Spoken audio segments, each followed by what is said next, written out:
folks. Well, here's the deal. My name's Adam and I got ulcerative colitis. I was diagnosed in October of 2008, so just about a year and a half ago. I had symptoms for probably 4, 5, 6, 7, 8 years before then. Should have had it diagnosed a lot longer, or a long time ago, but I didn't. It wasn't until I was bleeding like crazy and getting very weak that I told my wife, hey, I've got myself a little plumbing problem.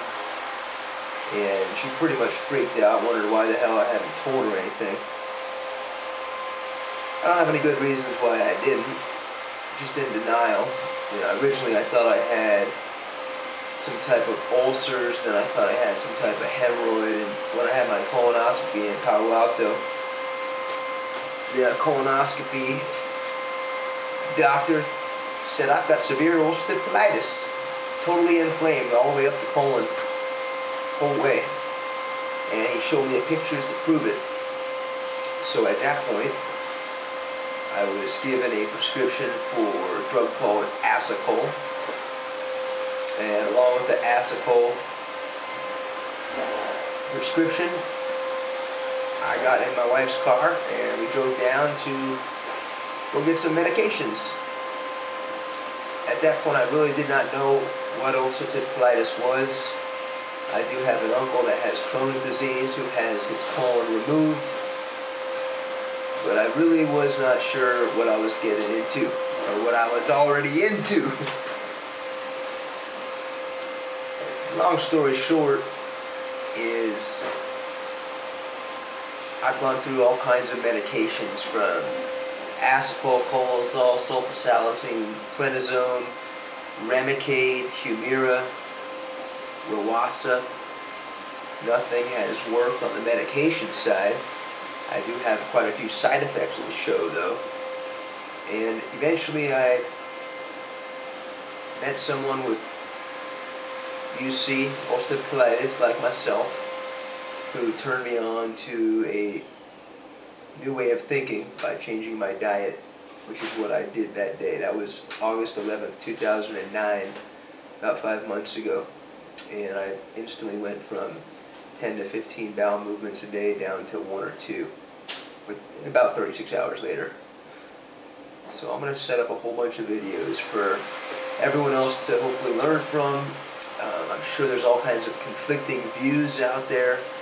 I was always told that diet had nothing to do with my ulcerative colitis from the 6 different gastroenterologists that I've met with now, from places like Stanford, UCSF, the Mayo Clinic, to name a few.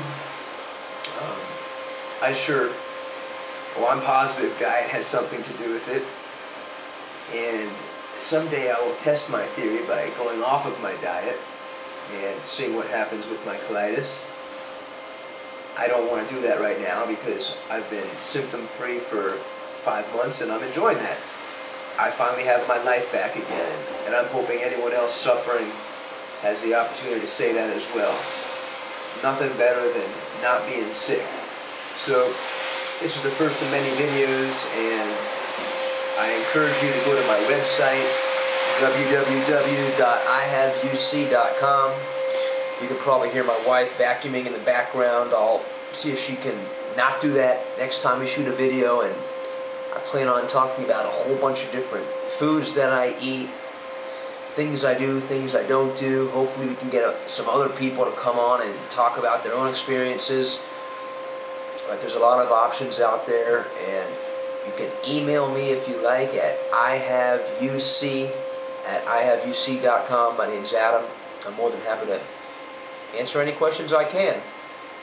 Let me say finally though, I am definitely not a doctor. I will probably never be a doctor. Don't ever be fooled that maybe I am a doctor, because I am not a doctor. Have a good evening, and talk with you soon. Thanks.